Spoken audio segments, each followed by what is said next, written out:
mga boss. Mag-iingat kayo sa pagkakabit ng flywheel. Ito, Nissan UD truck. Ito. Yung nakalagay dito yan. Kasi ito, kahit ganyan yan. Ganyan yan, papasok yan sa flywheel. Pag ganyan, pasok pa rin sa flywheel. Pero yan, nasulat dito.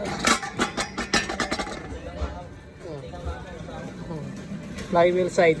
Ito yung flywheel side. Dito may lalagay sa side ng flywheel. Pag-ingat dito sa pagkakabit ng flywheel transmission. Tapos ito, release bearing, reprogrammable to. Ito yung pinaka-module. Nissan UD truck, solenoid valve.